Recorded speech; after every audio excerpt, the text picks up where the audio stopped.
The Scarlet Letter by Nathaniel Hawthorne. Published March 16, 1850. Entered the public domain, 1864. Chapter 13. Another View of Hester. In her late singular interview with Mr. Dimmesdale, Hester Prynne was shocked at the condition to which she found the clergyman reduced. His nerves seemed absolutely destroyed. His moral force was abased into more than childish weakness. It grovelled helpless on the ground, even while his intellectual faculties retained their pristine strength, or had perhaps acquired a morbid energy which disease only could have given them. With her knowledge of a train of circumstances hidden from all others, she could readily infer that, beside the legitimate action of his own conscience, a terrible machinery had been brought to bear, and was still operating, on Mr. Dimmesdale's well-being and repose. Knowing what this poor fallen man had once been, her whole soul was moved by the shuddering terror with which he had appealed to her, the outcast woman, for support against his instinctively discovered enemy. She decided, moreover, that he had a right to her utmost aid. Little accustomed, in her long seclusion from society, to measure her ideas of right and wrong by any standard external to herself, Hester saw, or seemed to see, that there lay a responsibility upon her in reference to the clergyman which she owed to no other, nor to the whole world beside. The links that united her to the rest of humankind, links of flowers, or silk, or gold, or whatever the material, had all been broken. Here was the iron link of mutual crime, which neither he nor she could break. Like all other ties, it brought along with it its obligations. Hester Prynne did not now occupy precisely the same position in which we beheld her during the earlier periods of her ignominy. Years had come and gone. Pearl was now 7 years old. Her mother, with the scarlet letter on her breast, glittering in its fantastic embroidery, had long been a familiar object to the townspeople. As is apt to be the case when a person stands out in any prominence before the community, and, at the same time, interferes neither with public nor individual interests and convenience, a species of general regard had ultimately grown up in reference to Hester Prynne. It is to the credit of human nature that, except where its selfishness is brought into play, it loves more readily than it hates. Hatred, by a gradual and quiet process, will even be transformed to love, unless the change be impeded by a continually new irritation of the original feeling of hostility. In this matter of Hester Prynne, there was neither irritation nor irksomeness. She never battled with the public, but submitted uncomplainingly to its worst usage. She made no claim upon it in requital for what she suffered. She did not weigh upon its sympathies. Then, also, the blameless purity of her life during all these years in which she had been set apart to infamy was reckoned largely in her favor. With nothing now to lose in the sight of mankind, and with no hope and seemingly no wish of gaining anything, it could only be a genuine regard for virtue that had brought back the poor wanderer to its path. It was perceived, too, that while Hester never put forward even the humblest title to share in the world's privileges, further than to breathe the common air and earn daily bread for little Pearl and herself by the faithful labor of her hands, she was quick to acknowledge her sisterhood with the race of man, whenever benefits were to be conferred. None so ready as she to give of her little substance to every demand of poverty, even though the bitter-hearted pauper threw back a gibe in requital of the food brought regularly to his door, or the garments wrought for him by the fingers that could have embroidered a monarch's robe. None so self-devoted as Hester, when pestilence stalked through the town. In all seasons of calamity, indeed, whether general or of individuals, the outcast of society at once found her place. She came not as a guest, but as a rightful inmate into the household that was darkened by trouble, as if its gloomy twilight were a medium in which she was entitled to hold intercourse with her fellow creatures. There glimmered the embroidered letter, with comfort in its unearthly ray. Elsewhere the token of sin, it was the taper of the sick chamber. It had even thrown its gleam, in the sufferer's hard extremity, across the verge of time. It had shown him where to set his foot, where the light of earth was fast becoming dim, and ere the light of futurity could reach him. In such emergencies, Hester's nature showed itself warm and rich, a wellspring of human tenderness, unfailing to every real demand, and inexhaustible by the largest. Her breast, with its badge of shame, was but the softer pillow for the head that needed one.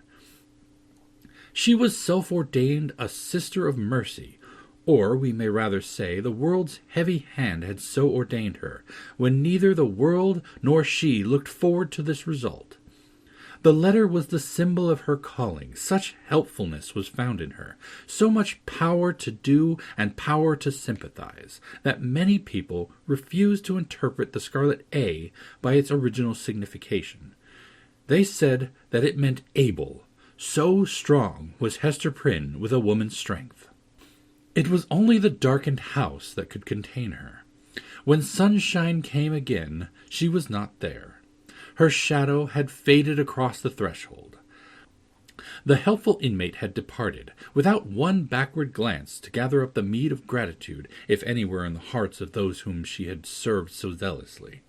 Meeting them in the street, she never raised her head to receive their greeting. If they were resolute to accost her, she laid her finger on the scarlet letter and passed on. This might be pride, but so like humility that it produced all the softening influence of the latter quality on the public mind. The public is despotic in its temper. It is capable of denying common justice when too strenuously demanded is right.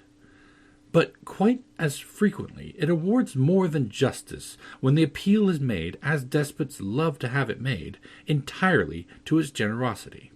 Interpreting Hester Prynne's deportment as an appeal of this nature, society was inclined to show its former victim a more benign countenance than she cared to be favored with, or, perchance, than she deserved. The rulers and the wise and learned men of the community were longer in acknowledging the influence of Hester's good qualities than the people. The prejudices which they shared in common with the latter were fortified in themselves by an iron framework of reasoning that made it a far tougher labor to expel them. Day by day, nevertheless, their sour and rigid wrinkles were relaxing into something which, in the due course of years, might grow to be an expression of almost benevolence. Thus it was with the men of rank, on whom their eminent position imposed the guardianship of the public morals. Individuals in private life, meanwhile, had quite forgiven Hester Prynne for her frailty. Nay, more, they had begun to look upon the Scarlet Letter as the token, not of that one sin for which she had borne so long and dreary a penance, but of her many good deeds since. "Do you see that woman with the embroidered badge?" they would say to strangers. "It's our Hester, the town's own Hester, who is so kind to the poor, so helpful to the sick, so comforting to the afflicted." Then, it is true, the prosperity of human nature to tell the very worst of itself, when embodied in the person of another, who would constrain them to whisper the black scandal of bygone years. It was none the less a fact, however, that, in the eyes of the very men who spoke thus, the Scarlet Letter had the effect of the cross on a nun's bosom. It imparted to the wearer a kind of sacredness, which enabled her to walk securely amid all peril. Had she fallen among thieves, it would have kept her safe. It was reported, and believed by many, that an Indian had drawn his arrow against the badge, and that the missile struck it, but fell harmless to the ground.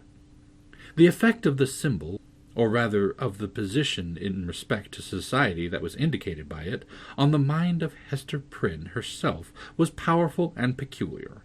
All the light and graceful foliage of her character had been withered up by its red-hot brand, and had long ago fallen away, leaving a bare and harsh outline, which might have been repulsive, had she possessed friends or companions to be repelled by it.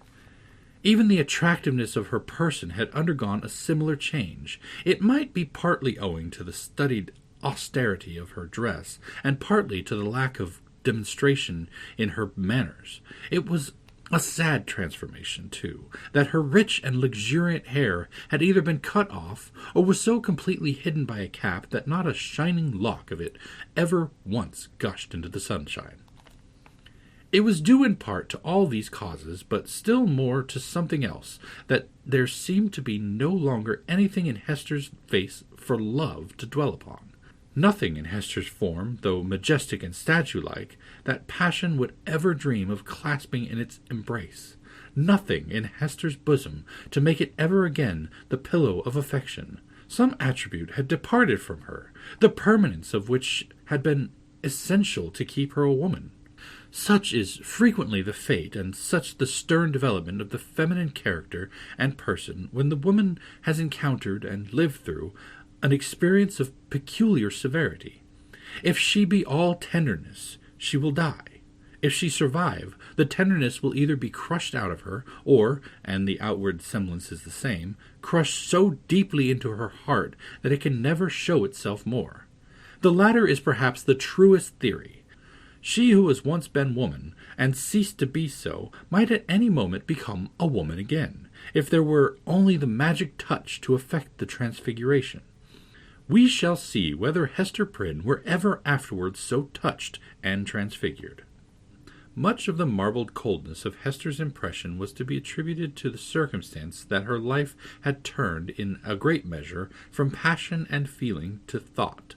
Standing alone in the world, alone as to any dependence on society, and with little Pearl to be guided and protected, alone and hopeless of retrieving her position, even had she not scorned to consider it desirable, she cast away the fragments of a broken chain. The world's law was no law for her mind. It was an age in which the human intellect, newly emancipated, had taken a more active and wider range than for many centuries before. Men of the sword had overthrown nobles and kings. Men bolder than these have overthrown and rearranged, not actually, but within the sphere of theory, which was their most real abode, the whole system of ancient prejudice, wherewith was linked much of ancient principle.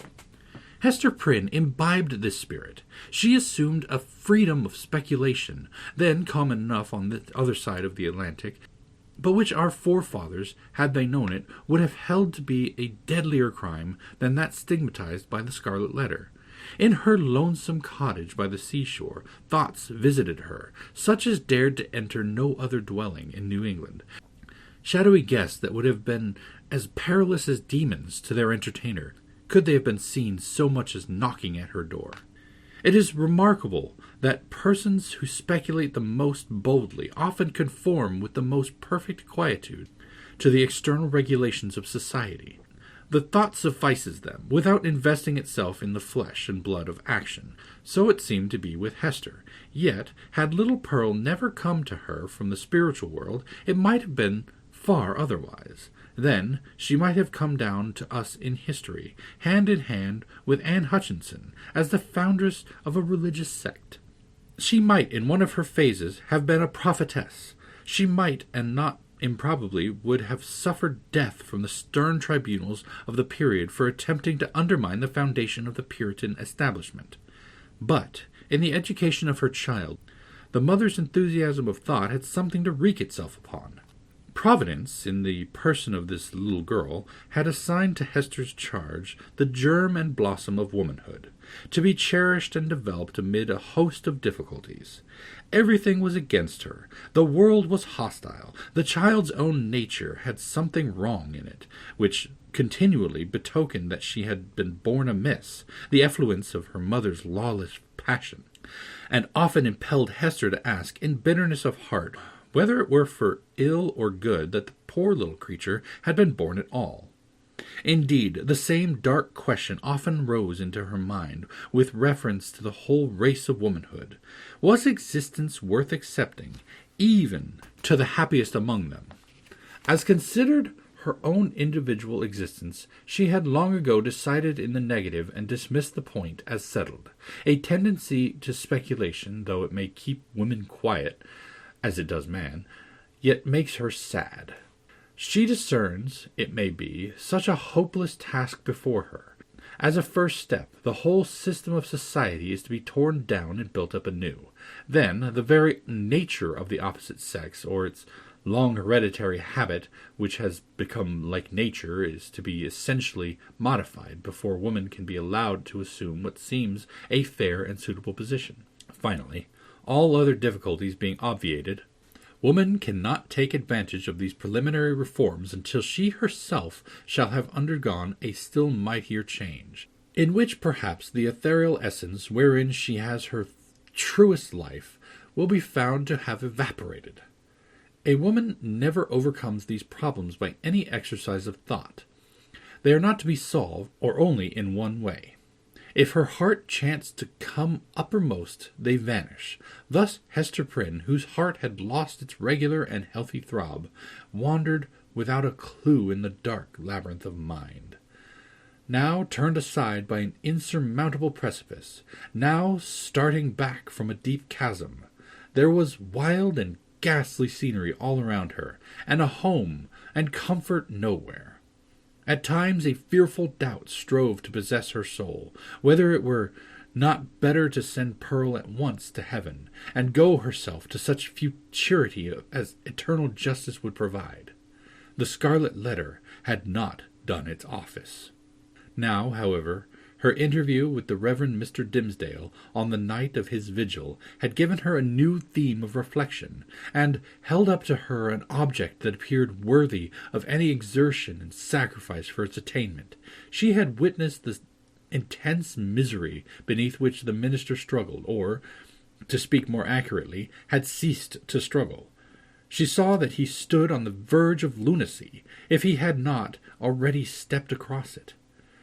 It was impossible to doubt that, whatever painful efficacy there might be in the secret sting of remorse, a deadlier venom had been infused into it by the hand that proffered relief. A secret enemy had been continually by his side, under the semblance of a friend and helper, and had availed himself of the opportunities thus afforded for tampering with the delicate springs of Mr. Dimmesdale's nature.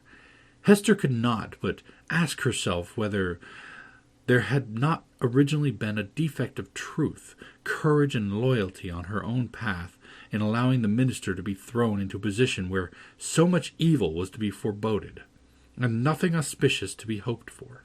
Her only justification lay in the fact that she had been able to discern no method of rescuing him from the blacker ruin that had overwhelmed herself, except by acquiescing in Roger Chillingworth's scheme of disguise.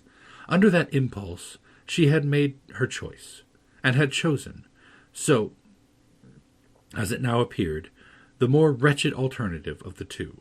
She determined to redeem her error, so far as it might yet be possible. Strengthened by years of hard and solemn trial, she felt herself no longer so inadequate to cope with Roger Chillingworth as on that night, abased by sin and half maddened by the ignominy that was still new when they had talked together in the prison chamber. She had climbed her way, since then, to a higher point. The old man, on the other hand, had brought himself nearer to her level, or perhaps below it, by the revenge which he had stooped for.